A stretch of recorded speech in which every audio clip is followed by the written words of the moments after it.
2-3 दिन पहले ही देखा है, पूरे देश ने देखा है, देश के न्यायप्रिय नागरिक चौंक गए हैं।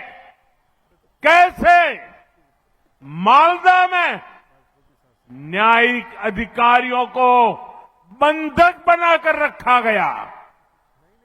सोचिए, ये कैसी सरकार है, ये कैसी व्यवस्था है जहां जज और संविधान की प्रक्रिया भी सुरक्षित नहीं है।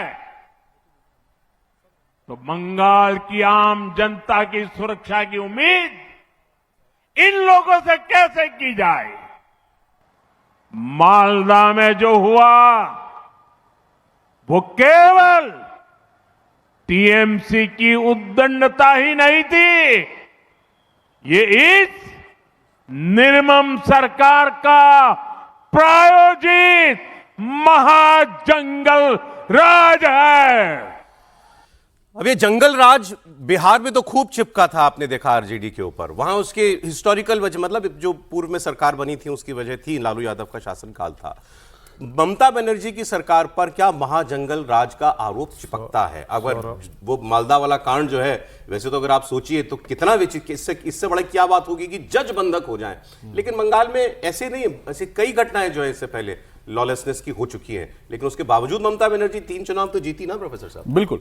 और ये जो मालदा वाली घटना थी उसकी जितनी भी निंदा की जाए कम है, क्योंकि एक जुडिशियल जो हम मानते हैं कि सबसे इंटेग्रिटी वाला इंस्टीट्यूशन हिंदुस्तान में एटलीस्ट वही है, और वहाँ उनको बंधक बनाए रखना, और सुप्रीम कोर्ट के मॉनिटरिंग में जब सबको पता था कि ऐसा हो रहा है तो वो उसकी जितनी भी निंदा की जाए कम है।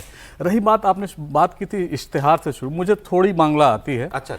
उसमें इश्तिहार का मतलब मैनिफेस्टो ही होता है, एडवर्टीजमेंट भी होता है, लेकिन चूंकि वो लाल इश्तिहार 1905 वाला जो मेंशन कर रहे थे मोदी जी, उससे जोड़ के देखा जा रहा है, तो उसको मैनिफेस्टो का मतलब, और पहले भी टीएमसी उसी इश्तिहार का वर्ड का प्रयोग की है, इसलिए अचरज नहीं होना चाहिए। एक और शब्द है, आपको शायद बहुत लोगों को नहीं पता होगा, हिंदी स्पीकर्स को वहां हिंदुस्तानी कहते हैं।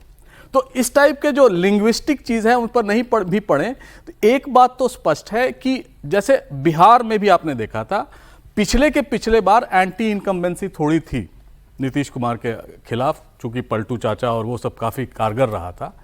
इस बार मैंने बंगाल का दौरा किया 7 दिन 8 दिन के लिए व्यक्तिगत कारणों से, उसमें वो एंटी इनकम्बेंसी नहीं दिख रहा था। तो ये एक बहुत मैनिफेस्ट है। और बंगाल में आप बंगाल या कलकत्ता के बाहर आप जाएंगे तो वो जंगल राज का ही प्रतिनिधित्व है। जो बिहार से आते हैं उनको बहुत अजीब नहीं लगेगा कि हाईकोर्ट ने यह टर्म दिया था बिहार के लिए जंगल राज का, और वैसी ही कुछ व्यवस्था वहां भी है। लेकिन ये जो इलेक्शन हो रहा है बहुत कंटेस्टेड इलेक्शन है, और जो भी यहाँ पर जो भी कैंडिडेट हैं या जो भी पार्टियां हैं वो इस कैंडिडेचर को या इस कंटेस्ट को और भी वायलेंट करेंगी। मुझे लग रहा है कि इसमें इस बार हिंसा ज्यादा होगी, क्योंकि दोनों तरफ से तैयारी है और परिवर्तन की बात हो रही है। हालांकि परिवर्तन होबे कि नहीं वो एक डिफिकल्ट चीज है कहना, लेकिन एंटी इनकम्बेंसी इस समय मुझे नहीं दिखाता, क्योंकि सब बात करते थे, सब भला बुरा कहते थे ममता बनर्जी को, लेकिन कोई ये नहीं कहता था कि वोट नहीं देंगे, उस पर चुप हो जाते थे। आपकी अपनी राय है कि ऐसी कोई ये व्यक्तिगत उनके खिलाफ नहीं। अभी इस पर बात कर लेते हैं, आपका इंटरेस्टिंग टेक है।